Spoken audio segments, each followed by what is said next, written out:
তো আমি একটু ওই যে মিনহাজের সবশেষ জায়গা থেকে একটু শুরু করি। কারণ মিনহাজের লাস্ট ১০ মিনিট আমি পেয়েছিলাম। সেখানে আপা একটা কোয়েশ্চেন করেছিল যে সাংবাদিকদের আসলে নিউট্রাল জায়গা থেকে কাজ করার সুযোগ আছে কিনা? আহ, আমি সেই বিষয়টা দিয়ে স্টার্ট করতে যাচ্ছি বেসিক্যালি। সাংবাদিকদের নিউট্রাল জায়গা থেকে কাজ করার সুযোগ আছে। বাংলাদেশে এটার সুযোগ আগেও ছিল, এখনো আছে, হয়তো বিষয়টা চ্যালেঞ্জিং। এখন এখানে একটা বড় প্রশ্ন দাঁড়ায়, সেটা হলো যে সাংবাদিকদের রুটি এবং রুজির নিশ্চয়তা আছে কিনা। সেই নিশ্চয়তা থাকা না থাকার উপর নির্ভর করে আপনি আসলে কতটা সৎ কিংবা অসৎ হবেন, কিংবা আপনি কতটা নমনীয় হবেন, কতটা দুর্বল হবেন। তো একটা সময় বাংলাদেশের সংবাদপত্র মানে ছিল পত্রিকা বা টেলিভিশন, পরে যেটা এসছে সেটা হলো কোনো পলিটিক্যাল পার্টির মুখপাত্র হিসাবে। যেমন আমরা ইত্তেফাকে পেয়েছি আওয়ামী লীগ হিসাবে, বাংলার বাণী আওয়ামী লীগ হিসাবে, দিনকাল বিএনপি হিসাবে, সংগ্রাম জামাত ইসলামের হিসাবে। কিন্তু পরবর্তী সময়ে কিন্তু জিনিসগুলো ব্যবসা হিসেবে দাঁড়িয়েছে। তো ব্যবসার পরবর্তী মেরুদণ্ড কেন ভেঙেছে সেটারও কিছু কিছু জিনিস আপনার ধারণার মধ্যে আছে। সে বিস্তারিত আমি আলোচনা না যাই, কিন্তু আমার সবচেয়ে বড় যে জায়গাটা বলা সেটা হলো যে এখনো কিন্তু এই সুযোগটা ফুরিয়ে যায়নি এবং তরুণদের সামনে এটা খুবই অবারিত। চাইলে এখনো নৈর্ভিত্তিক সাংবাদিক, যেটা বলি পেশাদার সাংবাদিকতা, সেটা করার সুযোগ আছে। আজকে মূলত বেসিক্যালি আমাকে যে দুইটা বিষয় বলেছে, এটা আনোয়ার আলদিন ভাই করার কথা ছিল, আমার বড় ভাই। আলদিন ভাই কোনো কারণে আসতে পারেননি। একটা হলো যে ইন্টারভিউ কিভাবে নেবে, আর একটা হলো যে ফিচার কিভাবে লিখবেন। বাংলাদেশের ফিচারে আলদিন ভাই হলো আমাদের গুরু, মানে আলদিন ভাই সবচেয়ে ভালো ফিচার লেখেন। আর অনুসন্ধানে সাংবাদিকতায় যারা খুব ভালো করেছেন, এর মধ্যে আপনারা নাম শুনে থাকবেন বদরুদ্দোজা বাবু, টেলিভিশন সাংবাদিকতার ক্ষেত্রে ওনাদের নাম আপনি শুনে থাকবেন আর কি। তো আমি দুইটা পার্টে দুইজন সিনিয়রকে স্মরণ রাখছি, স্মরণ রেখেই আসলে দুই চারটে কথা বলবো, এবং আপনাদের প্রশ্ন থাকলে আমি সেই প্রশ্নটাও নেব আর কি। আমি যদি শুরুতেই কথা বলি সেটা হলো যে ইন্টারভিউ নেওয়া নিয়ে। তো সাক্ষাৎকার গ্রহণ সংবাদের কেন গুরুত্বপূর্ণ পার্ট। কিছুক্ষণ আগে মিনহাজ একটা স্লাইড দেখিয়েছিল আপনাদেরকে যে কি কি ধরনের বিষয়ে মানুষের আগ্রহ আছে, কি কি বিষয়ে সংবাদ হতে পারে, এবং সেই সংবাদটা কোন কোন প্ল্যাটফর্মে ডিসিমিনেট হতে পারে। সম্ভবত ওখানে একটা পার্ট মিসিং ছিল বা আগে হয়েছে, সেটা হলো সোশ্যাল মিডিয়া। ওটা কি ছিল ওখানে? আমি সম্ভবত খেয়াল করিনি আর কি। তো প্রত্যেকটা মানুষের হাতেই কিন্তু এখন মোবাইল, ইন্টারনেট এবং পাশাপাশি সোশ্যাল মিডিয়া, তিনটার কিন্তু অ্যাক্সেস করার সুযোগ আছে। তো একজন মানুষ কিন্তু চাইলেই যে কোনো তথ্য যে কোনোভাবেই কিন্তু ডিসেমিনেট করতে পারে, কিন্তু সেটা রেসপন্সিবল কিনা আমরা সেটা নিয়ে আলোচনা করব। এবং আমি সেখানে আমার কোনো সুযোগ আছে কিনা ইন্টারভিউ করার, সেই প্রশ্নগুলো আমরা আলোচনা করবো যে আসলে আমি আসলে অ্যাজ ইন্ডিভিজুয়াল আমার কাজের ফাঁকে ফাঁকে কিংবা আমার অন্য অন্য পড়াশোনার ফাঁকে কাজটা করতে পারি কিনা। পাশাপাশি আমি যদি অনুসন্ধান সাংবাদিকতা করি, সেই জিনিসটা আমরা কীভাবে ডিল করবো সেটা নিয়ে আলোচনা করব। এই চারটা বিষয় আমরা যদি মাথায় রাখি, আমরা শুরুতে যদি আসি, সেটা হলো যে আমরা যদি একজন মানুষের নাম আপনারা শুনে থাকবেন, নাম হচ্ছে ডেভিড বার্গম্যান। নাম শুনেছেন? ডেভিড হলো বাংলাদেশে ব্লগ করে বেসিক্যালি। যখন যুদ্ধাপরাধ বিচার শুরু হয় বাংলাদেশে, তখন কিন্তু যুদ্ধাপরাধের বিচারের যেই ডকুমেন্টেশন, এটা কিন্তু বাংলাদেশের খুব কম পত্রিকা করেছে। কিন্তু ডেভিড নিজে পত্রিকা করতে না পেরে উনি ব্লগে জিনিসটা নিয়ে এসছে। আপনারা ডেভিড বার্গম্যানের ওয়ার্ডপ্রেসে জালে পুরো জিনিসটা পাবেন। সো একজন মানুষ কিন্তু এককভাবে একটা জায়গা থেকে কিন্তু জিনিসটাকে এক জায়গায় কালেক্টিভ ওয়েতে উপস্থাপন করার সুযোগ পেয়েছেন, বিকজ অফ তার ডেডিকেশনের কারণে। এখন সেই প্রশ্ন আমরা একটু পরে আসি যে আমাদের যেটা হলো যে সেই সুযোগটা কীভাবে তৈরি হয়েছে। আমরা যদি সাধারণত মনে করি যে আমাকে কোনো সংবাদপত্র বা সাংবাদিকতা বা টেলিভিশন বা পত্রিকা আমাকে হায়ার করছে না, সেক্ষেত্রে আমার কাজ করার কিন্তু এই একটা সুযোগ আমাদের সামনে উদাহরণ আছে, ডেভিড বার্গম্যানটা। বা আমাদের রিসেন্ট টাইমে আমরা যদি দেখি গত 10 বছরের মধ্যে যারা ব্লগিং করেন দেশের বাইরে থেকে, আমি একজনের নাম বলি কনক। সে অনেক লম্বা ইন্টারভিউ করে, 1 ঘন্টা 1.5 ঘন্টা ধরে, মানুষ এটা দেখে। কেউ দেখে, কিন্তু আমি খুব কম দেখেছি, কিন্তু তারপর মানুষ দেখে আমার মনে হয়েছে আর কি। আমি লিঙ্কডইনে প্রায় দেখি, তার সাজেশন হিসেবে আছে। সো এগুলো হলো ছোটো ছোটো উদাহরণ, যে উদাহরণগুলো বেসিক্যালি আমরা যখন কোনো মানুষকে দেখি যে তার কাজ করার ইচ্ছা আছে, তথ্য আদান প্রদানের তার এক ধরনের স্পৃহা আছে, সেটাকে সে ডিসপ্লে করতে পারে সোশ্যাল মিডিয়া কিংবা ব্লগে। তো এই জায়গাটা থেকে আমরা যদি দেখি, সেটা হলো যে আমরা খুব ন্যারো শেপে যদি দেখি যে একজন ব্যক্তি বা ব্যক্তিগত উদ্যোগও কিন্তু সাক্ষাৎকার নেওয়ার সুযোগ আছে, এবং সেটা প্রকাশ করে আমরা যেটা ট্র্যাডিশনাল মিডিয়া বা বিগার মিডিয়া যেটা বলি, ট্র্যাডিশনাল পত্রিকা টেলিভিশনকে চ্যালেঞ্জ করার সুযোগ আছে। বাংলাদেশের সংবাদপত্র বা পত্রিকা টেলিভিশনকে আমরা মাঝে মাঝে দেখি যে কোনো ব্লগারের ইন্টারভিউ বা সেই পার্সনকে নিয়ে সে নিউজ করতেছে এখন। সো আমরা এখানে একটা বিপরীত চিত্র দেখি কিন্তু একসময়, যে আমাদের একসময় হলো যে সোশ্যাল মিডিয়া চলতে বেসিক্যালি ট্র্যাডিশনাল মিডিয়ার কন্টেন্ট দিয়ে, কিন্তু এখন কখনো কখনো দেখা যায় যে সোশ্যাল মিডিয়ার কন্টেন্ট দিয়ে টেলিভিশন চলে বা পত্রিকা চলে। এর কারণটা কি আপনাদের কাছে কি মনে হয়? আমাকে কেউ একজন হেল্প করতে পারেন, এর কারণটা কি?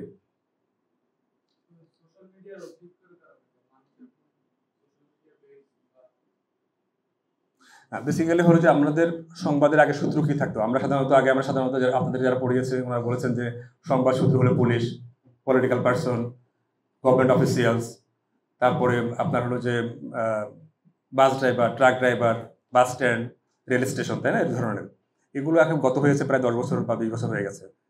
এখন কিন্তু সংবাদের মেন সূত্র দুইটা, একটা হলো যে সোশ্যাল মিডিয়া সবচেয়ে বড়, সেকেন্ড যেটা সেটা হলো যে ইন্টারনেটের মাধ্যমে আপনাকে নানাভাবে এআই বলেন,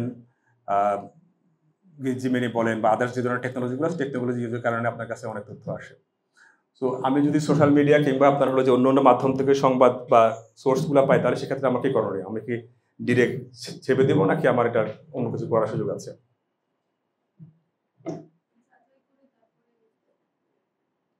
যাচাই করে তারপরে। আর কেউ? সো আমাদের বেসিক্যালি সাংবাদিকতার বেসিক হলো যে আমি যখন কোনো তথ্য পাবো, কেউ যখন হুইসেল ব্লো করবে, আমি তার তথ্যটা নেব, নেওয়ার পরে আমি তার সঙ্গে কথা বলবো। এটা হলো প্রথম কাজ আমার। আমি ঘটনার ডিটেলটা জানবো, যে এক লাইন দেখে এক লাইন লিখে দেবো না, তার কাছে তথ্যটা আমি নেব, নেওয়ার পরে তার সঙ্গে কথা বলবো যে জিনিসটা কি আসলে, আমি বোঝার চেষ্টা করবো এটার গুরুত্ব কতটুকু, এটা সমাজে কতটা কন্ট্রিবিউট করতে পারে, কিংবা এটা রাষ্ট্রের জন্য কতটা সুবিধাজনক বা অসুবিধাজনক, কিংবা কোনো ব্যক্তিকে ফেভার করতেছে বা ডিসফেভার করতেছে, বা কাউকে রং বা রাইট হইতে পোর্ট্রে করতেছে কিনা, সেই জিনিসটা আমি অ্যাসেস করব। অ্যাসেস করার পরে আমি একটা শর্ট লিস্ট বা চেক লিস্ট বানাবো, যেখান থেকে আসলে কোন কোন মানুষগুলোকে আমার রিচ আউট করতে হবে। ধরেন আজকে আমার বিরুদ্ধে একটা অভিযোগ আসছে যে আমি এই কাজটা করেছি, যে আমি 100 কোটি টাকা পাচার করেছি, সোশ্যাল মিডিয়াতে একটা ইনফরমেশন আসলো। তাহলে আমার যে ইনফরমেশন যে যিনি ডিসেমিনেট করেছে তার থেকে একজন সাংবাদিক এটা পিক করেছে যে আমি 100 কোটি টাকা পাচার করেছি, তাহলে তার কি কাজ হবে? প্রথমে তার প্রথম কাজটা হলো যে লোকটা ডিসেমিনেট করেছে তার সঙ্গে জানা যে আসলে কোনো ডকুমেন্ট আছে না আপনার কাছে। তারপরে হলো এখানে কি কি ধরনের প্রশ্ন আসতে পারে, আপনাদের কাছে কি মনে হয়? এখানে আমাকে দু একটা প্রশ্ন দিয়ে হেল্প করেন।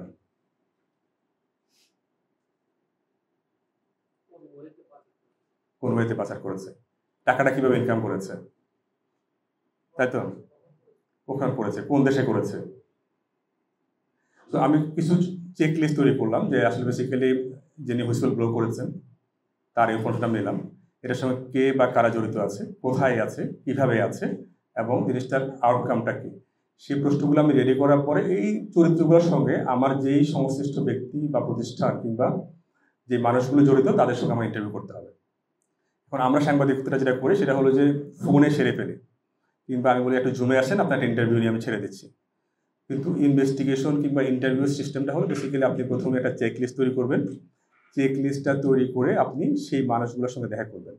আর আপনি যখন মানুষের সঙ্গে দেখা করেন, তার বডি ল্যাঙ্গুয়েজ, তার কথা বলার স্টাইল কিংবা তার শব্দচয়ন থেকে আপনি অনেক ধরনের তথ্য পেতে পারেন।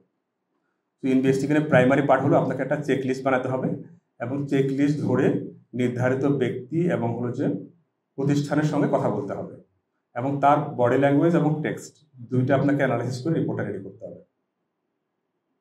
বুঝতে পারছি এখানে ভাইয়া? কোনো কোশ্চেন আছে এখানে? আমি ধরেন ইয়াবা সম্রাট বদি কথায় বলি, হ্যাঁ, তাকে যখন আপনি প্রশ্ন করবেন আপনি নাকি ইয়াবা নিয়ে বলছে, প্রথম সে বলে একটা থাপ্পড় দেবো আর কি, অথবা সে গায়ের দিকে আসবে, অথবা তার লোকজন আপনাকে হেনস্থা করার চেষ্টা করবে। মানে একটা উদাহরণ দিলাম, মানে সে অনেক মেরেছে এই জন্য বললাম। তো এটা কিন্তু এক ধরনের প্রথমে প্রাইমারি এস্টাবলিশ করে আসবে এটার সঙ্গে জড়িত আছে, কিন্তু আমি যতক্ষণ নিশ্চিত হচ্ছি ততক্ষণ আমি লিখছি না। কিন্তু তার সঙ্গে আমি যদি ফাইনালি সে কিন্তু কাম ডাউন হবে এবং সমস্যা বসবে, তখন সে বলবে যে ভাই কিছু টাকা পয়সা নাও, এটা অফ করো। এটা কিন্তু সেকেন্ড এলিমেন্ট, মানে আমার কাছে দ্বিতীয় একটা গুরুত্বপূর্ণ তথ্য হলো সে আমার টাকা দিয়ে ম্যানেজ করতে চেষ্টা করছে, যদি সে অপরাধ না করে সেটা করবে না। তৃতীয় হলো যে আমি যদি শেষ কোনোভাবে ইন্টারভিউ না নিয়েও চলে আসতে পারি, সে আমার অফিসকে ম্যানেজ করে ট্রাই করবে। এটা তৃতীয় এলিমেন্টস স্ট্যাবলিশ করার জন্য। চতুর্থ এলিমেন্টস কি, সে হলো পরে লাস্ট ফাইনালে প্রেশার দেবে যে আপনাকে মারবে কিংবা আপনার পত্রিকা বা টেলিভিশনকে সে হুমকি মুখে রাখবে। তো এটা এটা এটা বডি ল্যাঙ্গুয়েজ দিয়ে প্রকাশ পায় বেসিক্যালি, মানে মারধর, হুমকি বা আপনাকে মেন্টালি একটা প্রেশারে রাখা। তো প্রত্যেকটা করাপশনের ক্ষেত্রে, প্রত্যেকটা অভিযোগের ক্ষেত্রে আমাদের যেটা করতে হবে সেটা হলো অভিযুক্ত ব্যক্তি প্রতিষ্ঠানের সঙ্গে আমাদের কথা বলতে হবে।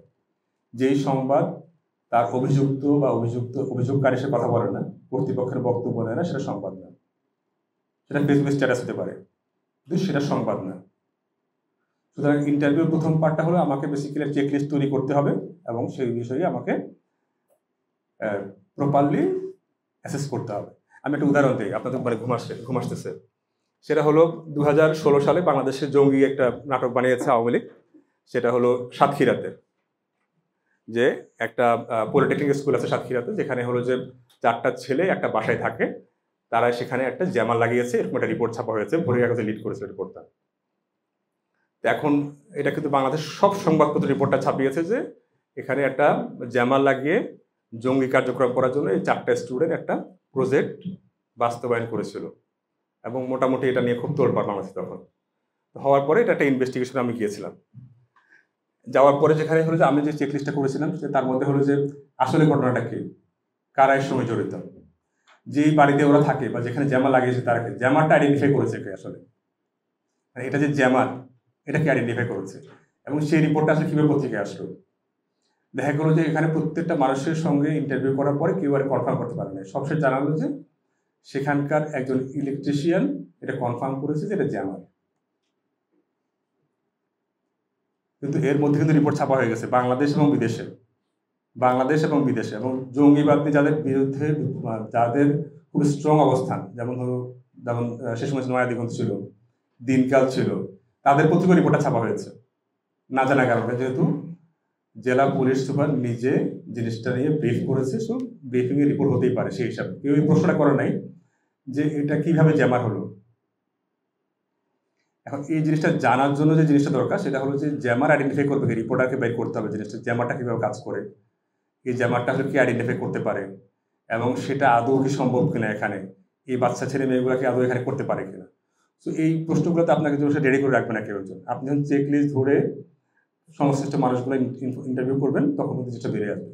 আমি মনে হয় সবশেষ যখন আমি পুলিশের এসপির কাছে গিয়েছিলাম, উনি আমাকে বললো ভাই আমি জানি না এটা কিছু, এই জিনিসটা আমাকে ইলেকট্রিশিয়ান বলেছে।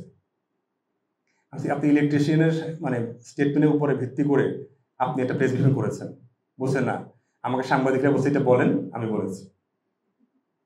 তার মানে সাংবাদিকরাও কখনো কখনো খবর উৎপাদন করে এবং সেই খবর দেশ এবং জাতির জন্য একটা হুমকির সুযোগ তৈরি করে, একটা থ্রেট ক্রিয়েট করে। সুতরাং যে জায়গাটা আমি বলতে সেটা হলো যে আপনি যে বিষয় নিয়ে কাজ করতে চান বা যে বিষয়ে ইন্টারভিউ করতে চান বা যে টপিক নিয়ে আপনি আসলে ইনভেস্টিগেশন করতে যাচ্ছেন, সেই টপিকের উপরে আপনাকে অবশ্যই একটা চেকলিস্ট করে নামতে হবে। এখন সেটা কিভাবে সম্ভব? আসলে আমরা যারা এখন সাংবাদিকতা করি বা সাংবাদিকতা করতে চাই, তাদের তো শুরুতে এটা করা সম্ভব না, সুযোগ নেই। তো আমাদেরকে বেসিক্যালি আমরা যখন সাংবাদিকতা করবো বলে চিন্তা করি কিংবা আমরা যখন কাজটা করতে চাই, তখন আমাদেরকে আসলে বেসিক্যালি একটা এরিয়া চয়েস করতে হবে, কোন কাজটা করতে চাই। সব কাজের সঙ্গে কিন্তু ইন্টারভিউ জড়িত আছে, সেটা আমি ফিচার করি, সেটা ইনভেস্টিগেট রিপোর্ট করি, সেটা ডে ইভেন্ট করি, সেটা কোনো একটা টপিকের উপর আমি আলোচনা করি, সব কিছুর জন্যই ইন্টারভিউ দরকার আছে। সো আমি বেসিক্যালি কী ধরনের রিপোর্ট করব সেটা হলো আমাকে আগে ঠিক করতে হবে। তো এই ঠিক করার আগে আমাকে কিছু কিছু জিনিস জানতে হবে। আমি নিজে কী ধরনের নিউজ পড়তে ইন্টারেস্ট ফিল করি, আমি কী ধরনের নিউজ পড়ে কাজ করতে পছন্দ করব, আমি কী ধরনের নিউজ অন্যরা পড়ে এটা দেখে উদ্বুদ্ধ হই, সেই জায়গাগুলোকে আমাকে আগে আইডেন্টিফাই করতে হবে। আমার ধারণা আপনারা কেউ এটা আইডেন্টিফাই করেন না আর কি। জি প্লিজ। আমি সেটাই বলছিলাম যে আপনি যে টপিকটা ধরবেন সেই টপিকের উপরে প্রশ্নগুলো হবে। যেমন ধরেন একজন বলল যে এই মানুষটা 100 কোটি টাকা পাচার করেছে, তাহলে এটার সঙ্গে কী ধরনের প্রশ্ন আসতে পারে? সে 100 কোটি টাকা পেল কোথায়, পাচার কিভাবে করেছে, কার মাধ্যমে করেছে, কোথা থেকে টাকা পেয়েছে, কোথায় পাঠিয়েছে। সো এই চরিত্রগুলো আপনি যখন একটা নোট ডাউন করবেন, সেটার সঙ্গে যে জড়িত লোকগুলো আছে বা প্রতিষ্ঠান আছে তাকে আপনি যখন আইডেন্টিফাই করে প্রশ্ন করবেন, তখন কিন্তু উত্তরটা বেরিয়ে আসবে। সুতরাং আপনাকে প্রশ্ন করতে হবে, প্রশ্ন না করলে উত্তর বেরোবে না। বুঝতে পারছি এটা? সুতরাং আমাদের মেইন কাজটা হলো বেসিক্যালি আমি যখন কোনো সাংবাদিকতার কোনো পার্টে কাজ করতে চাই, প্রথমে আমাকে একটা এরিয়া সিলেক্ট করতে হবে। মানে আমি সব কাজ করবো, এই ধরনের সাংবাদিকতা বাংলাদেশে বা বিদেশে কোথাও নেই। স্পেশালাইজেশন যেটা বলতেছি আমরা, বিশেষায়িত বিষয়, তাই না? আমরা কেউ ইকোনমিক্স পড়ি, কেউ পলিটিক্যাল সায়েন্স পড়ি, কি ডেভেলপমেন্ট স্টাডিজ পড়ি, কি অ্যানথ্রোপোলজি পড়ি। সো আমাদের ওখান থেকে কিন্তু আমরা ওই সাবজেক্টের উপরে পড়াশোনা করে ভালো কিছু করা, ওই ফিল্ডে ভালো করতে পারি। সাধারণত এক্সট্রা অর্ডিনারি লোক থাকতে পারে, অন্য জায়গায় হয়তো ভালো করে, এক জায়গায় পড়ে আর জায়গায় ভালো করে। তো সেক্ষেত্রে হলো আমরা যখন সাংবাদিকতা করতে আসবো, প্রথমে আমাদের কাছে প্রাইমারিলি আমার ইন্টারেস্টের জায়গা ঠিক করতে হবে যে আমি কোন কাজটাই ভালো লাগে আমার কাছে, মানে কোন জিনিসটা আমি আসলে পড়তে বা বলতে বা লিখতে পছন্দ করি, সেই টপিকটা ধরেই বেসিক্যালি আমাকে কেরিয়ারটা ডিজাইন করতে হবে। হতে পারে এন্টারটেনমেন্টের মধ্যে সেটা হলো যে দুই রকম থাকে। সেটা হলো বাংলাদেশের সংবাদপত্রে দুইটা, একটা হলো যে বিনোদন সাংবাদিকতা এক ধরনের, একটা হলো সাংস্কৃতিক সাংবাদিকতা, মানে cultural reporting, entertainment reporting. Cultural reporting হলো ডে ইভেন্ট যেগুলো হয় আপনার, হলো যে যেমন ধরেন শিল্পকলা কেন্দ্রে একটা সিনেমার প্রদর্শনী হলো, তারপরে আপনার হলো যে ধরেন আমাদের সিলেটে একটা ছেলে যে গুম হয়েছে সুমন, ওর উপরে একটা ডকুমেন্টারি তৈরি হয়েছে। 24শে জুলাই আন্দোলনের উপরে একটা ধরনের যে বড় ধরনের ফেস্টিভ্যাল হচ্ছে, এগুলো হলো কালচারাল রিপোর্টিং আন্ডারে পড়ে। কিংবা একটা ভালো ফেস্টিভ্যাল হামিদুজ্জামানের আপনার হলো যে ভাস্কর্য প্রদর্শনী হচ্ছে।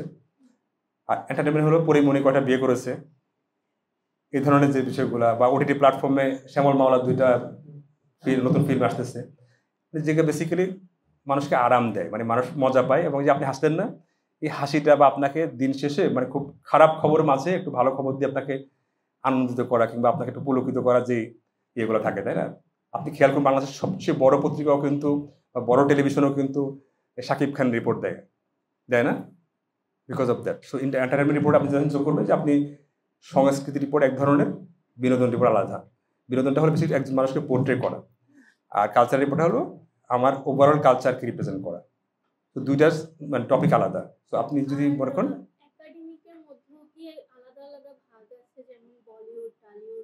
হ্যাঁ, মানে আপনার হলো যে সাধারণত বিনোদন সাংবাদিকতা আমরা যদি বলি, সেটা হলো যে প্রত্যেকটা পত্রিকাতে একটা পেজ থাকে অ্যাটলিস্ট। তো সেই পেজে ধরেন আপনার গানের খবর আলাদা যায়, সিনেমার খবর আলাদা যায়, বলিউড হলিউডের খবর আলাদা যায়, ওটিটির খবর আলাদা যায়। তো ওইটা আলাদা আলাদা ভাগ আছে, প্রত্যেকে আলাদা বিট ভাগ করা আছে, যেটা আমরা বিট বলি আর কি। টেলিভিশনের ক্ষেত্রে সাধারণত একজন থাকে, ওরা তো এত সুযোগ হয় না আর কি করার। হ্যাঁ, তো আমার হয়ে যেটা বলে আপনার যে ইন্টারেস্টের জায়গাটা সেটাকে আপনাকে ফিক্স করতে হবে যে আমি এই বিষয়ে কাজ করতে চাই। অনেকে পলিটিক্যাল রিপোর্টার হতে চায়, বিকজ অফ পলিটিক্যাল রিপোর্টার হলে পাওয়ার প্লে করতে পারে।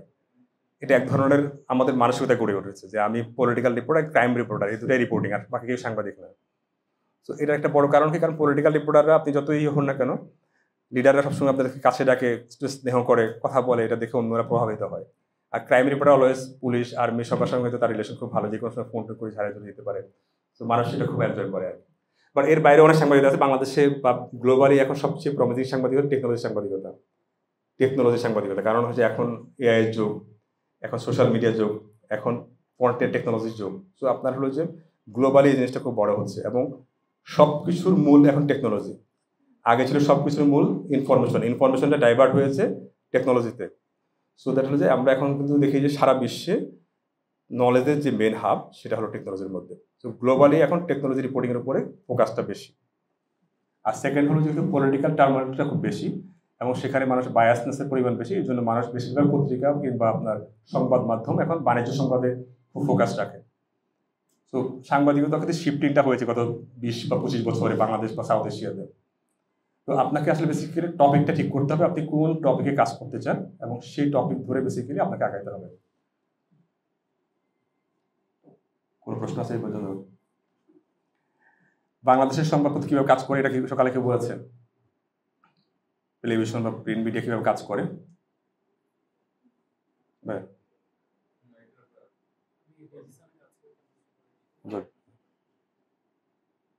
বলেন। আমি বলছি সংবাদপত্র বা টেলিভিশন কিভাবে কাজ করে, মানে মিডিয়া হাউসটা, এটা কেউ কিছু ব্রিফ করেছে সকাল থেকে? সেটা বলেছে। আপনারা তো এখানে বেশিরভাগ নবিশ, তাই না? 200 সাংবাদিকতায় আছেন। তো একটা নিউজ রুম কিভাবে চলে, আপনি সাংবাদিক কিভাবে আসবেন, সেই বিষয়গুলো আপনাদের কাউকে বলার কথা। আমি যেটা শুরু করেছিলাম সেটা হলো যে আপনি যখন সাংবাদিকতা করবেন বা লিখবেন বলে মনস্থ করেছেন, তখন আপনাকে একটা এরিয়া চয়েস করতে হবে। এটা হলো প্রাইমারি অবজেক্ট। প্রথম এটা ঠিক করতে হবে যে আমি কী কাজ করবো। যেমন হয় যে উনি ক্যাম্পাস রিপোর্টিং করেন, তার মানে ওনার বাই ডিফল্ট পরবর্তী শিক্ষাবিদটা ওনার ইউনিভার্সিটি রিপোর্টার থেকে বের হলো। এখন যদি উনি অন্য বিটে ভালো করে তাহলে তার অফিস তাকে অন্য জায়গায় শিফট করতে পারে। এটা হলো বাই ডিফল্ট। যেমন আমি আমার ক্যাম্পাস রিপোর্টিং দিবি, আমি টেকনোলজি রিপোর্টিংয়ে চলে গেছি। শামীম যেমন হলো যে পলিটিক্যাল রিপোর্টে চলে গেছে। এটা হলো ডিফারেন্ট, কিন্তু অফিসিয়ালি আমি ইউনিভার্সিটি রিপোর্টার থেকে কনভার্ট হয়ে শিক্ষা রিপোর্টার হব। এটাই হলো নিয়ম। সো আমার যেখানে আগ্রহ থাকবে সেই জায়গাটা আমি কীভাবে আগে এক্সপ্লোর করতে পারি। সো আমাকে আগে প্রাইমারি সাংবাদিকতার অবজেক্টিভ ঠিক করার পর আমি সাংবাদিক হব, তারপরে আমি কোন বিষয়ে সাংবাদিক হব সেটা ঠিক করতে হবে, তারপরে সেটার উপর পড়াশোনা করতে হবে। এখন আমি যদি পড়াশোনা না করে সাংবাদিকতা করতে চাই তাহলে আমার আসলে এখানে বড় হওয়ার সম্ভাবনা শূন্য। মানে আমি হয়তো কিছুদিন সাংবাদিক করতে তারপর আমাকে বন্ধ করে দিতে হবে জিনিসটা। তো আমাকে বেসিক্যালি আমি আগে শুরুতে যে বলছেন সেটা হচ্ছে আপনি কোন বিষয়ে পড়তে কিংবা জানাতে পছন্দ করেন সেটার উপর নির্ভর করে আপনাকে বেসিক্যালি সাংবাদিকতার বা বিট বা টপিক যেটা ঠিক করতে হবে। এটা হলো নাম্বার 1। নাম্বার 2 হলো আপনি যেই বিটে করেন না কেন সেখানে আপনার ইন্টারভিউ একটা বড় পার্ট। যেমন ধরেন ইউনিভার্সিটি রিপোর্টার, এখন ঢাকা ইউনিভার্সিটি ডাকসু নিয়ে নির্বাচন নিয়ে আমাদের প্রশ্ন উঠেছে। সো আমি যদি ঢাকা ইউনিভার্সিটি ক্যাম্পাসে যাই তাহলে আমি স্যারকে প্রশ্ন করার ক্ষেত্রে আমার অনেক সীমাবদ্ধ থাকবে, কারণ আমি অনেক কিছু জানি না। কিন্তু যিনি ইউনিভার্সিটি রিপোর্টার উনি ডেফিনেটলি অনেক কিছু জানেন, যেটা স্যারকে প্রশ্নটা করতে পারবেন যে আপনার ব্যালট কেন এখান থেকে এখানে ছাপা গেছে, এটা মেশিনে না গেলে হাতে কেন গুনেছেন। সেই প্রশ্ন উনি যেভাবে করতে পারবে সেই প্রশ্ন আমি করতে পারবো না, কারণ আমি এটা পুরোটা জানি না। সো ইন্টারভিউ করার প্রাইমারি অবজেক্টিভ আমি যেটা বলেছি, আপনি চেক লিস্ট করবেন এবং একই সঙ্গে রিসার্চও করবেন। আপনি ঘটনার আত্মপান্ত জানবেন। এখন আপনি ধরেন কোনো একটা বিষয়ে বেফাঁসভাবে প্রশ্নটা করেছেন এবং সেটা একটা রিয়াকশন হতে পারে তাৎক্ষণিক, মানে আপনার ওই রিয়াকশনটা ধরে ইন্টারভিউটা ভণ্ডুল হতে পারে। সুতরাং আপনার প্রশ্নটা হবে দায়িত্বশীল প্রশ্ন এবং আপনার প্রশ্নটা হবে নির্মোহ প্রশ্ন, এবং যে প্রশ্নটা বেসিক্যালি টিচারকেও এম্বারেজ করবে না, একই সঙ্গে আপনার পারপাসটা সার্ভ করবে।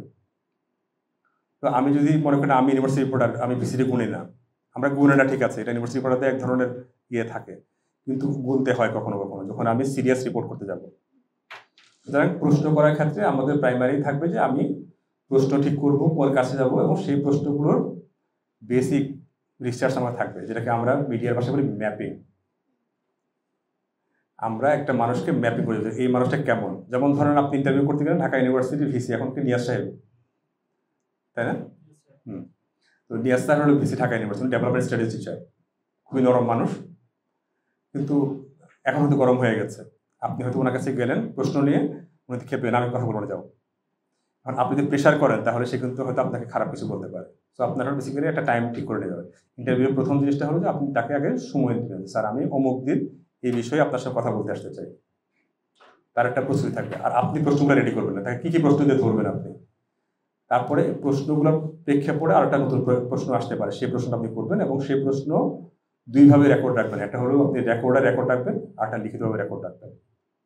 সাধারণত রেকর্ড না রাখলে পরে উনি সেটা বাতিল করে দিতে পারেন। এবং কোনো বিষয় যদি আপনার মনে হয় এটা খুব সেন্সিটিভ, রিপিট করবেন যে স্যার এটা কি ঘটেছে, বা আপনি বলতে চান, আপনি অন রেকর্ড আছেন, তাকে মনে করিয়ে দেন আপনি কিন্তু অন রেকর্ড আছেন, আপনি এটাকে বলতে চান কিনা। কারণ হচ্ছে উনি এমনও হতে পারে খুব উত্তেজনায় জোরসে বলে ফেলছে, পরে ওনার এটার জন্য হয়তো ইউনিভার্সিটি ড্যামেজ হবে অথবা ওনার পার্সোনাল ড্যামেজ হতে পারে। সো রিপোর্টারের রেসপন্সিবিলিটির মধ্যে পড়ে আপনি তাকে জানাবেন যে এই বিষয়টা খুব সেন্সিটিভ, এটা বলা দরকার নেই, কিন্তু স্যার আপনি এটা বলেছেন, আপনি কি কনফার্ম, আমি এটা কি লিখতে পারি, আমি এভাবে লিখবো স্যার। তাহলে উনি যখন গো অ্যাহেড দিবে তখন আপনি লিখবেন। এটা হলো ইন্টারভিউ সিস্টেম। কারণ আমি যখন ইন্টারভিউ দিই তখন কিন্তু আমি প্রচণ্ড রকমের খেপে যাই কিংবা রেগে যাই কিংবা আমার অনেক আবেগ অনুভূতি প্রকাশ পায়, যেটা চূড়ান্ত বিচারে গিয়ে আমি হয়তো পরে মনে করলাম এটা না যাওয়া উচিত। তো এই জন্য হলো যে নিয়ম হলো বাংলাদেশে যারা বড় সাক্ষাৎকার দিয়ে থাকেন, যেমন বদরুদ্দিন ওমর, সিরাজ ইসলাম চৌধুরী, এরকম বিখ্যাত লোকজন, হুমায়ুন আহমেদ, ওনারা ইন্টারভিউ লেখার পরে বলতে আমাকে পাঠাও, আমি দেখবো, দেখে তারপরে আমি অ্যাপ্রুভাল দেবো। উনি কিন্তু একটা ইন্টারভিউ আপনাকে দিয়ে দিয়েছে, কিন্তু তারপরে ওনাকে একটা কপিতে পাঠাতে হয়, উনি দেখার পরে আপনাকে অ্যাপ্রুভাল দিলে আপনি এটা ছাপাবেন। এটা কিন্তু গ্লোবাল প্র্যাকটিস। এখন আমাদের এখানে কি হয়, আমি একটা জিনিস পেয়েছি যেটা ক্লিক বেটের জন্য আমি দিয়ে দিলাম যে এটা বলেছেন। সো এটা এক ধরনের ঝুঁকি এবং সংকট তৈরি করে সমাজে। আমাদেরকে এই জন্য এই রেসপন্সিবিলিটি জায়গাটা ক্লিয়ার থাকতে হবে যে আমি যখন কার সাক্ষাৎকার নেই এবং সেই সাক্ষাৎকারটা প্রপারলি প্রকাশ করার আগে তার কাছ থেকে ভেটিং করে নেওয়া, যদি বড় সাক্ষাৎকার হয়। আর আমি যদি কোনো কোর্ট নেই রিপোর্টের জন্য, সেক্ষেত্রে তাকে রিপিট করা যে স্যার আপনি বলেছেন যে নির্বাচনটা সুষ্ঠু হয়নি, কিন্তু সেটা উনি অন্যভাবে বলতে পারে, হয়তো নির্বাচন নিয়ে আমার মনে প্রশ্ন আছে, অথবা না এটা কেটে এখানে প্রশ্ন আছে করে দাও, সেটাও করতে পারে। সো ওনাকে একটু রিপিট করা যে আপনি যেটা বলেছেন এটা হলো লেখা, আমি এটা লিখছি স্যার। সো আপনি যখন ওনাকে জিজ্ঞেস করে নেবেন তখন হলো আপনি ওই জায়গা থেকে দায় মুক্তি পেলেন। এটা সাংবাদিকতার কাজ। এখন আপনি যদি মনে করেন না আমি এখানে একটা জুসি জিনিস পেয়েছি, ছেড়ে দেয়, তারপরে স্যার দৌড়ের উপর থাকুক, তারপর দেখ মনে পড়ে কি করা যায়। সো এটা কোনো সাংবাদিকতার ওই এথিক্সের মধ্যে পড়ে না, যেটা হলো বেসিক্যালি মানে পাবলিককে প্রো পিপল মানে সাংবাদিক জানার জন্য যেটা পাবলিককে মানে আপনার হলো আপনার সার্ভ করে, যেটা বেসিক্যালি আপনার হয়তো মিডিয়ার কিছু সময়ের জন্য আপনাকে আলোচনায় রাখবে, কিন্তু লং টার্মে সেই আলোচনাটা আসলে আপনি ওখান থেকে ঝরে পড়বেন। সো আমাদের সাক্ষাৎকার গ্রহণের ক্ষেত্রে এটা খুব সেন্সিটিভ, এটা খুব ভালোভাবে আমাদেরকে ফলো করতে হবে যে আমরা আসলে বেসিক্যালি যে জিনিসটা কোট করতে চাই, যে বক্তব্য দিতে চাই, সেটা অবশ্যই আমাকে সেই ব্যক্তি বা প্রতিষ্ঠানের সঙ্গে রিচেক করে নেয়, না হলে সেই জিনিসটা একটা সংকট তৈরি করতে পারে। আরেকটা বিষয় হচ্ছে আমাদের অনেক সময়, যেমন আমরা যদি বাংলাদেশে একটা বিচ্ছিন্নতাবাদী আন্দোলন আছে, যেটাকে সরকার বল বিচ্ছিন্নতা, এবার আমরা হয়তো মনে করি না এটাকে পাহাড়িরা আন্দোলন করতেই পারে, তাদের এটা অধিকার আছে। সো আমি এটা বলছি হিল ট্যাক্সের কথা। সো এরকম কোনো ঘটনা আসলে তখন কিন্তু ডেফিনেটলি সেই লোকটা যতই বলুক এটা আপনি ছাপবেন, কিন্তু সেটা আপনার যদি স্বাধীনতা, দেশের নিরাপত্তা, সার্বভৌমত্বকে প্রশ্ন করে সে ধরনের কন্টেন্ট যাবে না। এটা বাংলাদেশের গভর্নমেন্টস রুল এবং হলো যে সাংবাদিকতার মেন এথিক্সের মধ্যে পড়ে। মানে যে জিনিসটা মানুষ উস্কে দেয়, বিক্ষুব্ধ করে বা দেশের কোনো সংকট তৈরি করতে পারে, সেই ধরনের সংবাদ যাবে না। এখন এই সংবাদের নাম, এই শব্দটার নামে কিন্তু অনেক ভালো সংবাদ আটকে দেওয়া হয় বাংলাদেশে, এটার মিসইউজ প্রচুর আছে। কিন্তু আমি একটা উদাহরণ আপনাকে দিলাম, কারণ পার্বত্য চট্টগ্রামে ধরেন সন্তুলাম একটা ইন্টারভিউ দিয়েছে এবং সে খুব কড়া কথা বলেছে, সে বলছে এটাই ছাপা, অসুবিধা নাই, কিন্তু সে বলার পরে ছাপা যাবে না, কারণ সেটা যদি রাষ্ট্রের নিরাপত্তাকে হুমকির মুখে ফেলে সেজন্য। এখন আপনি বলতে পারেন ভাই আমি তো সে তো আমাকে অন রেকর্ড বলেছে, আমি ছাপবো না কেন, সে তার বলার অধিকার আছে, এটা তো ফ্রিডম অফ স্পিচ, আমি কেন দিব না? সেই তর্ক আলাদা। সেটার জন্য আপনার পত্রিকায় বা টেলিভিশনে একটা এডিটোরিয়াল বোর্ড থাকে, সেখানে আপনি চাইলে ওখানে একটা কলাম লিখতে পারেন এটা নিয়ে, চাইলে সেখানে একটা টক শো করতে পারেন, অসুবিধা নেই, কিন্তু রিপোর্ট এটা যাবে না। অ্যাজ এ রিপোর্টার আপনি একটা নিউট্রাল জায়গা থেকে জিনিসটাকে অ্যানালাইসিস করবেন, যেখানে আসলে আপনার কোনো স্বার্থ নেই, মানুষের স্বার্থ থাকবে, মানুষ যেন অশান্তি না ভোগ করে, শান্তিতে থাকে। আর মানুষ যদি ভয়ে আপনি আতঙ্ক ধরিয়ে দেন, ভয় লাগান, কি মানুষের নিরাপত্তাকে হুমকির মুখে ফেলেন, সেটা ডেফিনেটলি এক ধরনের ব্যাড জার্নালিজম। সো আমাদেরকে সাংবাদিকতার ক্ষেত্রে এইটা খুব রেসপন্সিবল করতে হবে যে আমি আসলে কি দিব, কি দিব না, কি ছাপবো, কি ছাপবো না, এই জিনিসটা আমাকে ঠিক করে নেওয়া।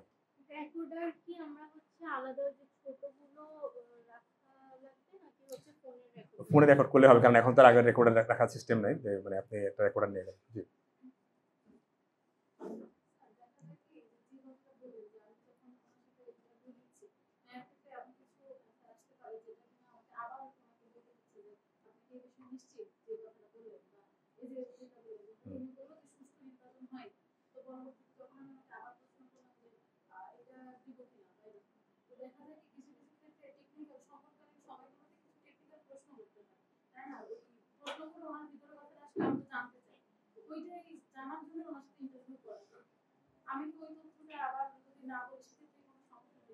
না, আমি ওইভাবে বলবো না যে আপনি কি নিশ্চিত। আমি সেটা ওনাকে জিজ্ঞেস করবো যে আপনি এটা বলেছেন, আমি এটা কোট করলাম, মানে আমি আমার ফরে নেবো জিনিসটা, মানে আমার তো তথ্য দরকার। আমি ওনাকে বলবো যে আপনি এটা বলেছেন স্যার, আমি এটা কোট করলাম। উনি বললে হ্যাঁ করো, শেষ। আর আমি যদি বলি আপনি নিশ্চিত, তখন সে 3 বার ভাববে দেবো, তারা দিও না দরকার নেই। সো আপনার রিপোর্টটা মার খেলো, কিন্তু আপনার কথা হচ্ছে স্যার আমি এটা কোট করলাম, ওনাকে এটা আপনি নোটিস করলেন যে জিনিসটা সেন্সিটিভ, এটা বলে দেওয়ার দরকার নেই, স্যার আমি কোট করলাম, ওকে। তার মানে আপনি এখানে আপনার জায়গায় পার পেয়ে গেলেন।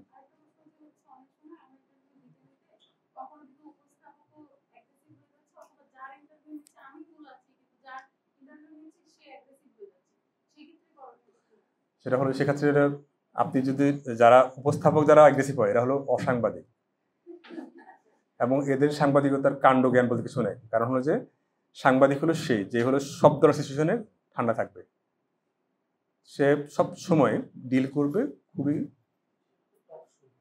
টকশো হোক, টকশো তো এডিটোরিয়াল পলিসির মধ্যে পড়ে আমার আসলে।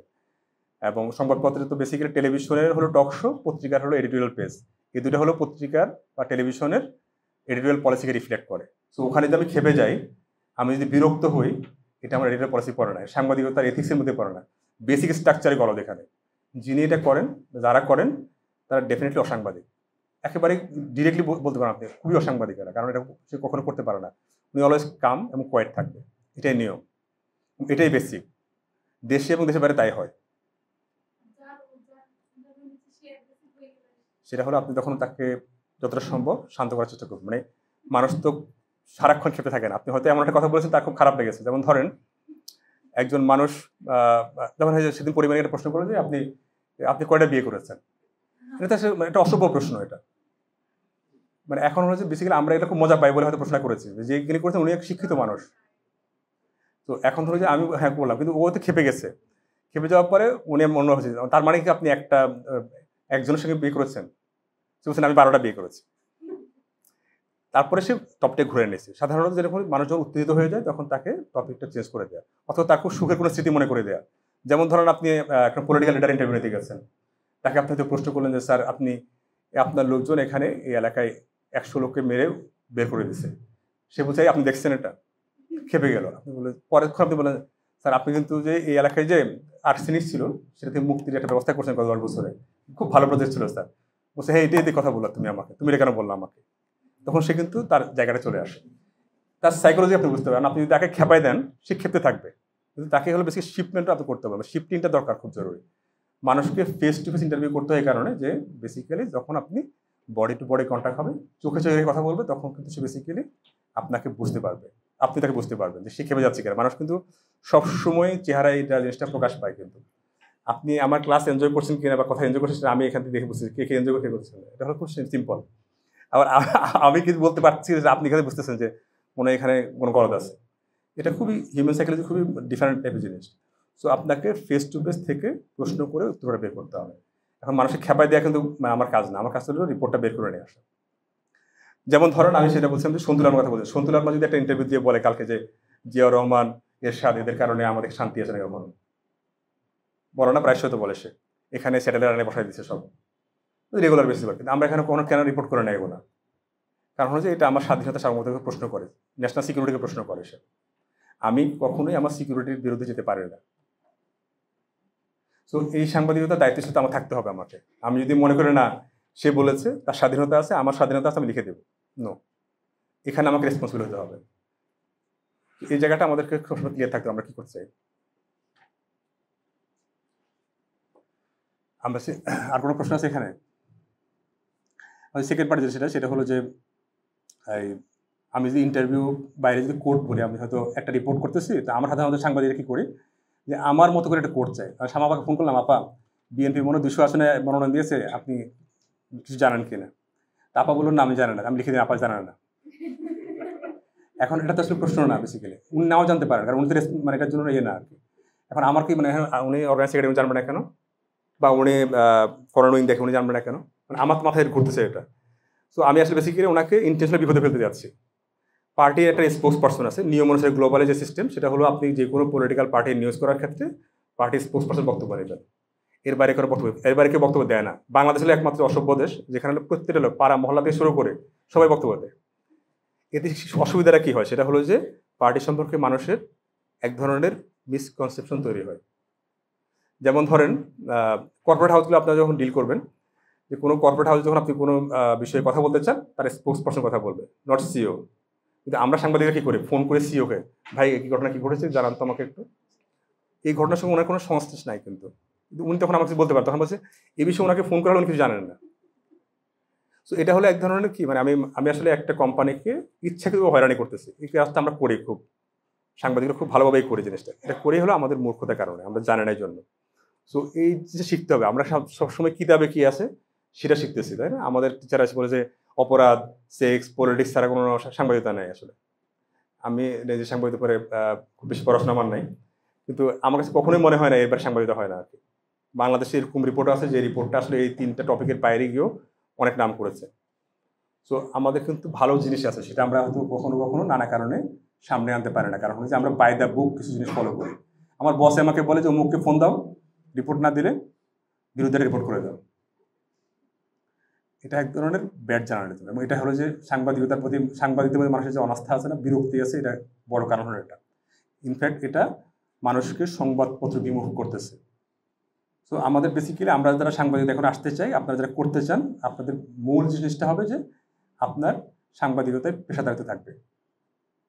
আপনি প্রপার লোককে কোশ্চেন করবেন। ধরুন বিএনপি কিংবা আওয়ামী লীগ কিংবা জামাত তাদের তো নিজস্ব একটা প্রচার উইং আছে না, বক্তব্য দেখা তার আসলে as a political party leader.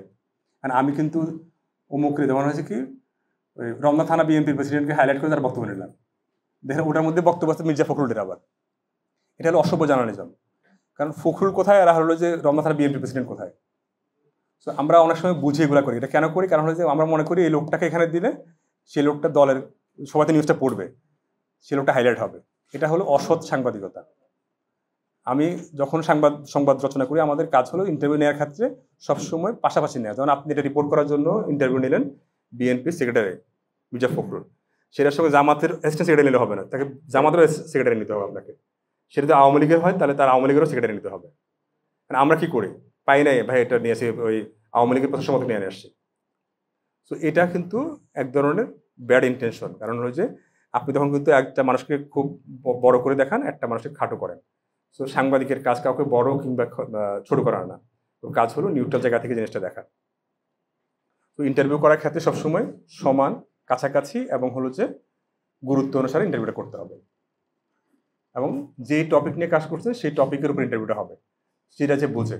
এখন ধরেন আমরা অনেক সময় রিপোর্ট করি, সেটা হলো যে যেমন আমি কিছু টেকনোলজির কথা বলেছি, যেমন স্পেকট্রাম কীভাবে কাজ করে, মানে তরঙ্গ, বেতার তরঙ্গ কীভাবে কাজ করে। এখন বেতার তরঙ্গের কাজ কীভাবে করে সেই জিনিসটা রাষ্ট্রবিজ্ঞান কিছু বুঝবে না। আমি তারা যা বললাম, স্যার বাংলাদেশের স্পেকট্রাম তো সব পড়ে আছে, গভর্নমেন্ট কোনো স্টেপ নিচ্ছে না। সেগুলো তো গভর্নমেন্ট তো গর্ধব, কিছু করতে পারতেছে না। স্পেকট্রামের কাজ কি, কতটুকু লিমিটেশন সে জানে না এটা। সো আমার হলো যে বেসিক্যালি প্রশ্নকর্তার দোষ এখানে। আমি আমার যে বিষয়ে যে বোঝে তার কাছে যেতে হবে। আমি পলিটিক্যাল সায়েন্সের একটা বিষয়, যেমন বাংলাদেশ ইন্ডিয়া রিলেশনশিপ নিয়ে আমি এমন মানুষের ইন্টারভিউ নিতে গেলাম যে মানুষটা পড়াই হলো মিডল ইস্ট। আমি তার কাছে বললাম, স্যার বাংলাদেশ ইন্ডিয়া রিলেশনশিপ খারাপ, আপনি বিষয়ে কি মন্তব্য করেন। সো আমাকে আসলে প্রপার লোকটাকে চয়েস করতে হবে, যে লোকটা এরপরে পড়াশোনা করছে, জানে, বোঝে, তাকে আমি প্রশ্ন করতে হবে, তাহলে প্রপার উত্তরটা পাবো। মাইগ্রেশন নিয়ে আবরার স্যার কাজ করে। এখন আবরার স্যার কাছে আমি যাই যদি প্রশ্ন করি যে ইরান ইরাক যুদ্ধের কারণে এই অবস্থা, এখন কি করণীয় আসলে, বা কিংবা গাজা আপনার হলো যে ইসরায়েলের সঙ্গে যে শান্তি চুক্তিটা হয়েছে এটা মানতেছে না, স্যার এটাকে আপনার কি মনে হয় বিষয়ে? স্যার তো এই কাজটা করে না আসলে। স্যার এটা মানে ওভারঅল কমেন্ট দিতে পারে, কিন্তু বেসিক্যালি উনি তো এটা পড়ায় না, উনি পড়ায় হলো অভিভাষণ। সো আমাদেরকে এটাও জানতে হবে যে আসলে স্পেশালিস্ট যখন নিব, পলিটিশিয়ান নিব, তার অবস্থান কি, সে কোন বিষয় জানে। এখন ধরেন আপনি একটা পার্টির সেক্রেটারি কাছে গেলে সে সব জানবে, কিন্তু পার্টির বিজ্ঞান প্রযুক্তি সম্পাদকের কাছে যায় আপনি আলোচনা করলেন কৃষি বিষয়ে, তো গভর্নমেন্টে আপনার দলের কোনো কার্যক্রম নেই। হ্যাঁ, হয় না এরকম? এটা হয় দুইটা কারণ হয়, আপনি হয়তো জানেন না, মূর্খ, এই জন্য প্রশ্নটা করছেন। আবার এটা হতে পারে সেটা হলো যে কোনো কারণে কোনো একটা সুযোগে তাকে একটা স্পেস দিলেন আপনি মিডিয়াতে, সেটাও একটা হতে পারে। তো এই কাজগুলো আমাদের হয়, মানে ভুলে হোক, চেতনে হোক, অবচেতনে হোক, এটা হয়। তো এই জিনিসগুলো আগে থেকে ফিক্স করে নিতে হবে যে আসলে যেই মানুষটা যেই কাজের জন্য রেলিভেন্ট তাকে ইন্টারভিউ করা, তাহলে আপনি প্রপার তথ্যটা পাবেন, প্রপার ইনফরমেশনটা পাবেন, প্রপারলি জিনিসটা প্লেস করতে পারবেন।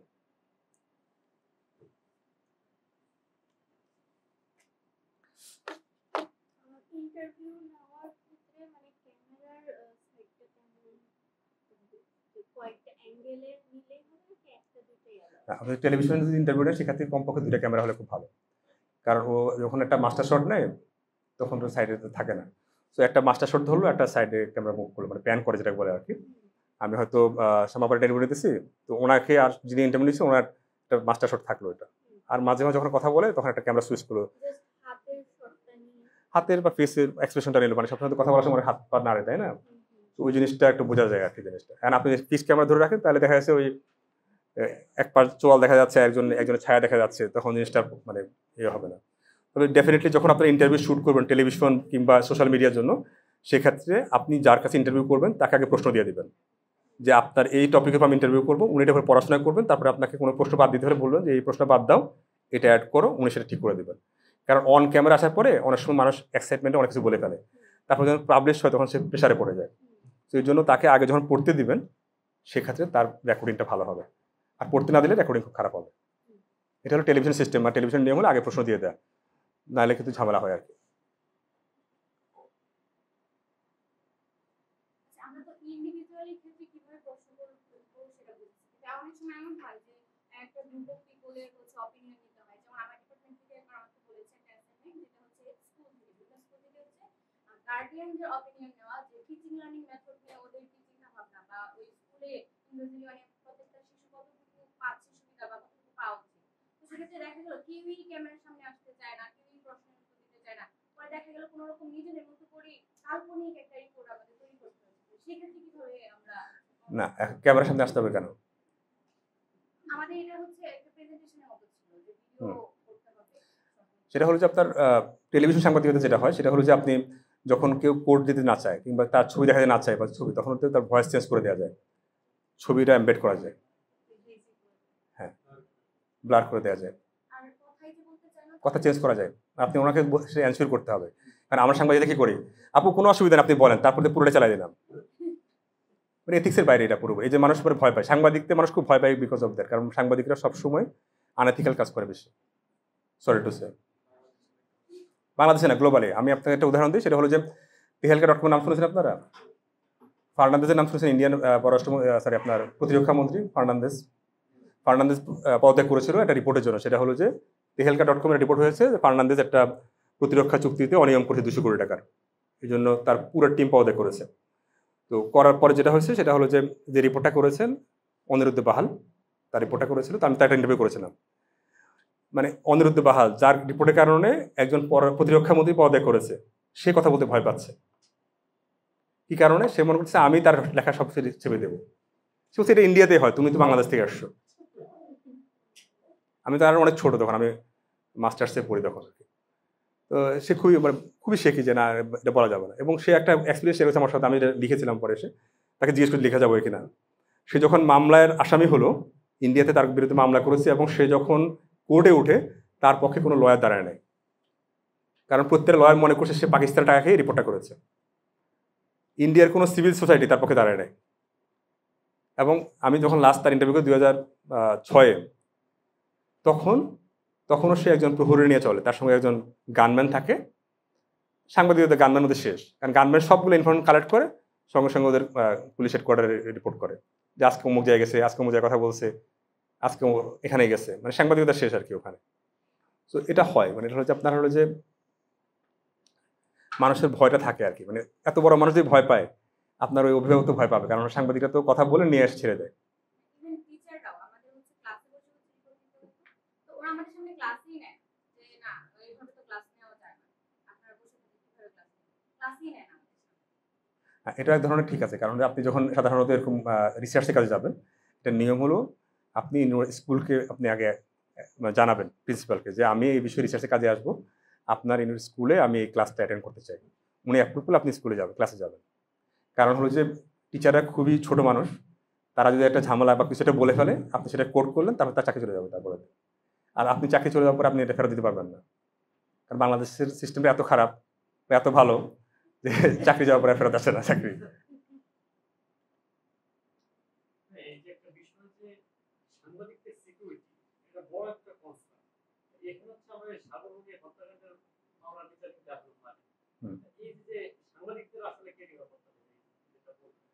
সাংবাদিকতা সিকিউরিটি চাইলে সাংবাদিক করা যাবে না, এটার প্রাইমারি কথা আমার। যেমন আমরা ইউনিভার্সিটি রিপোর্টিং করেছি ছাত্রদলের সঙ্গে মারামারি করে, মানে তখন ছাত্রদল ক্ষমতায় ছিল, এর আগে ছাত্রলীগ ছিল, বাহাদুর ব্যাপারী কমিটি ছিল, সকাল বিকাল লোকজন টাইম না ঢাকা ইউনিভার্সিটি না মধুর ক্যান্টিনে সকাল হাজিরা দিতে হতো, যে আয়সা নাম লিখে ক্লাসে যেতাম, যে ঠিক আছে তারপরে ভাই আসছে, ঠিক আছে যা। সো এটা হয়। এখন সাংবাদিকদের সিকিউরিটি আছে হচ্ছে সাংবাদিক, কারণ হলো যে আপনি যখন ইন্টারভিউ করবেন, মানে কোনো রিপোর্ট করার ক্ষেত্রে প্রপার লোকের সাথে রিচ করবেন, তখন কিন্তু আপনার কেউ অ্যাকিউজ করবে না। আমি আমার জীবনে কোনো অ্যাকিউজমেন্টে পড়ে নেই। আমি সবচেয়ে খারাপ রিপোর্ট করেছি ঢাকা ইউনিভার্সিটি থাকার সময়, কিন্তু আমার কখনোই কোনো পলিটিক্যাল পার্টি আজ পর্যন্ত কোনোদিন আমার কিছু বলার সাহস পায়নি। এটা হয় কি কারণে? কারণ বিকজ আমি তাকে রিচ আউট করেছি। যেমন ধরেন 2002 সালে বাহাদুর ব্যাপারী কমিটি থেকে 2001 সালে ধর্ষণ বিরোধী সমাবেশের আয়োজন করেছে ওরা ইয়েতে মুক্তাঙ্গনে, এখন বন্ধ হয়েছে মুক্তাঙ্গন। তো করার পরে ওদের একটা লিডারের বিরুদ্ধে একটা অ্যাবিউজের একটা রিপোর্ট আমি পেয়েছি, তো আমি রিপোর্টটা করেছি। আমি তাকে তার কোর্ট নিয়েছি, যে অভিযুক্ত তার কোর্ট নিয়েছি। তো রিপোর্ট ছাপা হওয়ার পরে তার ওই সেদিনে শেখ হাসিনা টাকা দেখা বলছে তোমার 10 মিনিট সমাবেশ করতে হবে না। সে খুব খেপে গেছে আমার উপরে। আমি বলছি আমি তো আপনি জিজ্ঞেস করে লিখছি, এটা কিছু করার না। আমি নিজ থেকে উদাহরণ দিয়ে বললাম আপনাকে, আমি যদি না জিজ্ঞেস করতাম আমি পালা থাকতাম, আমি সবসময় এখনো পালা থাকতাম আমি, কারণ হয়তো খুব ডেঞ্জার, দেখে মেরে দিতে পারতো আমাকে। কিন্তু সে জানে আমি তাকে জিজ্ঞেস করেছি, সো আমাকে সেই কোনো কোশ্চেন করতে পারে না এই কারণে। তো সুতরাং হলো যে আমাদের মেন হলো যে সাংবাদিকদের মেন কারণ হলো পিপলকে রিচ করা, অভিযুক্ত ব্যক্তিকে রিচ আউট করা এবং হলো তার বক্তব্য নেয়। তার সঙ্গে কথা বললে আপনাকে কখনো সে অ্যাকিউজ করতে পারবে না, আপনার নিরাপত্তা থ্রেটে পড়বে না। সাগরণে যে বিষয়টা এক্সেপশনাল কেস, এটা নানা রকম কথা আছে, কিন্তু ডেফিনেটলি এটা খুবই খারাপ একটা বিষয়, খারাপ একটা উদাহরণ আমার জন্য। কিন্তু বাট বাংলাদেশ সাংবাদিকতা করে খুব ভালোভাবে অনেকে তো আছে। মতিউর রহমান চৌধুরীর নাম শুনেছেন আপনারা, আমি ওনার সঙ্গে কাজ করেছি। উনি সবসময় কিন্তু অ্যারোগেন্ট এবং অ্যাগ্রেসিভ রিপোর্ট করেন। উনি কি থ্রেটে পড়ে না? অবশ্যই পড়ে। আমরা একসময় পত্রিকা লিখতে পারতাম না, আমরা ব্লগিং করেছি, ব্লগিংয়ের জন্য আমাদেরকে এখনও যারা গোয়েন্দা সংস্থা সবসময় এরা পিছনে লেগেছিল, থাকবে, এটা স্বাভাবিক ঘটনা। আপনি যদি এটুকু না নিতে পারেন, সাংবাদিক করার দরকার নেই। তাহলে আপনি দোকানদারি করেন, মাস্টারি করেন, বিশেষ কর্মকর্তা হন, ওটা আপনার জন্য বেটার। মানে আপনার আমি সবার কথা বলছি, সেটা হলো সাংবাদিকতা করতে চ্যালেঞ্জ থাকবে, এই রিস্কটা আপনাকে নিতে হবে, এবং আপনি সত্য বললে আপনি একটু ঠেকাতে পারবে না। কিন্তু আপনি যদি এমবেডেড জার্নালিজম করেন, আপনি যদি কাউকে হয়রানি করেন, আপনি যদি উদ্দেশ্যমূলকভাবে কিছু করেন, আপনি ভয় পাবেন। আপনার ভয় এমনি থাকবে, কিন্তু আপনার ভয় কখন থাকবে? যখন আপনি জিনিসটা আপনি নিজের কাছে ক্লিয়ার যে আমি যা বলছি, যা জানাচ্ছি সেটা সঠিক। বসে বলার অসুবিধা নেই।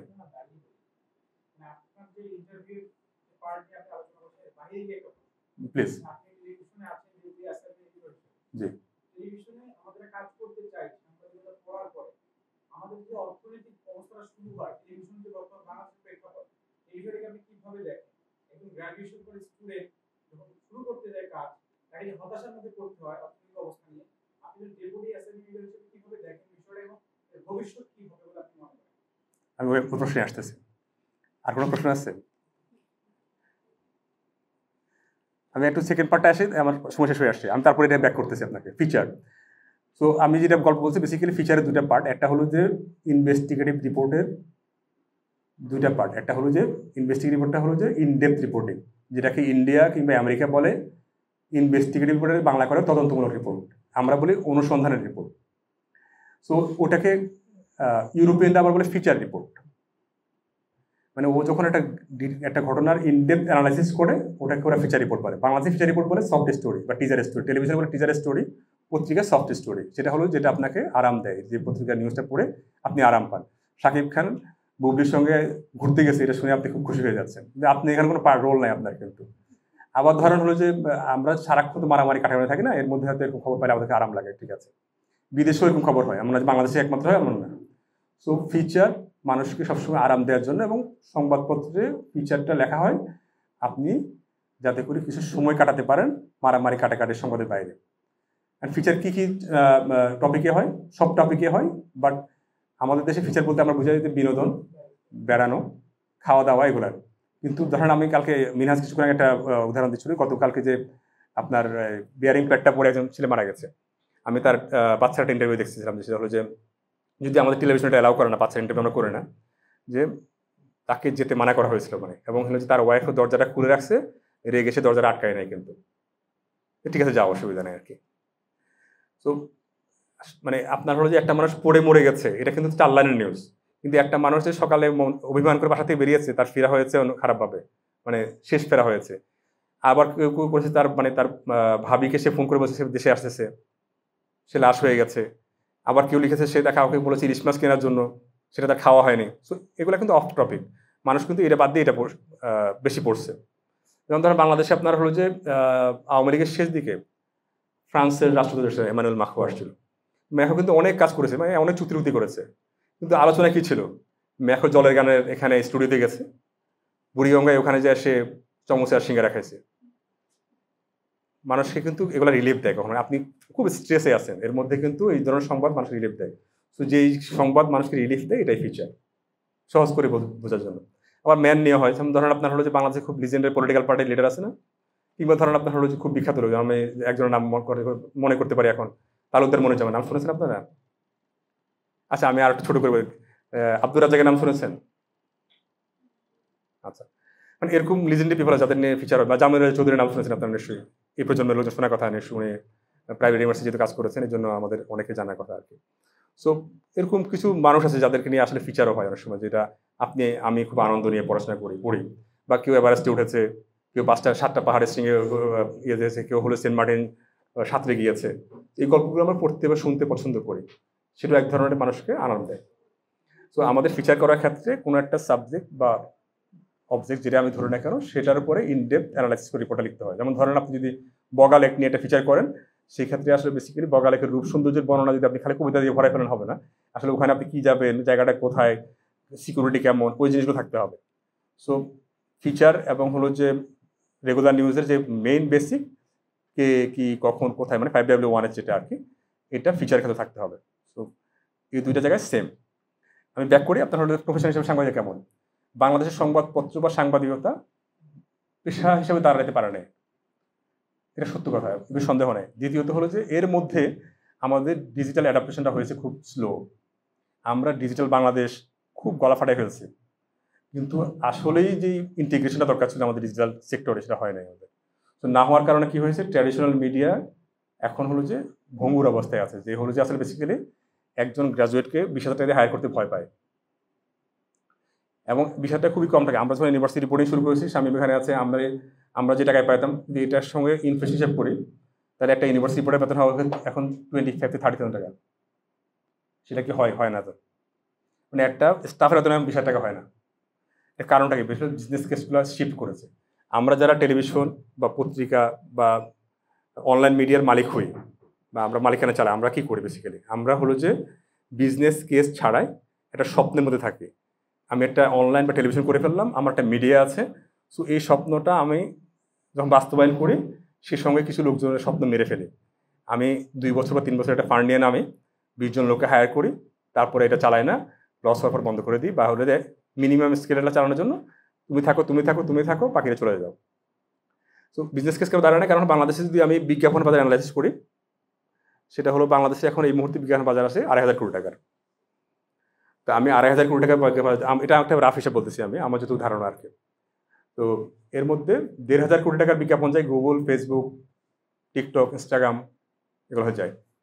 আর 1,000 কোটি টাকা, এই 1,000 কোটি টাকার বিজ্ঞাপন যখন ডিসেমিনেট হয়, মধ্যসূত্রে ভোগী যারা আছে, মানে এজেন্সি যারা আছে, তারা কিন্তু এখান থেকে 40-50% টাকা নিয়ে যায়। তো টাকা 500 কোটি টাকা।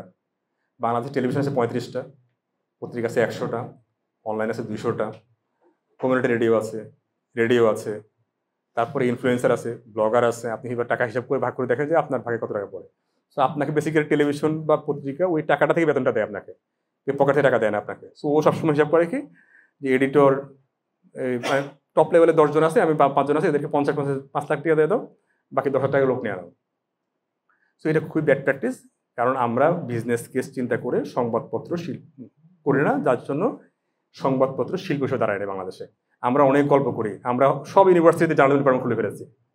আমি পার্সোনালি মনে করি এটা খুবই, আমার সাথে অনেকে দ্বিমত করে, যে জার্নালিজম ডিপার্টমেন্ট ঢাকা ইউনিভার্সিটি ছিল গুড এনাফ, আর দরকার ছিল না। সাংবাদিক করার জন্য একটা ডিপ্লোমা কোর্স যথেষ্ট, পিআইবি ছিল, এটুকুই চলতো।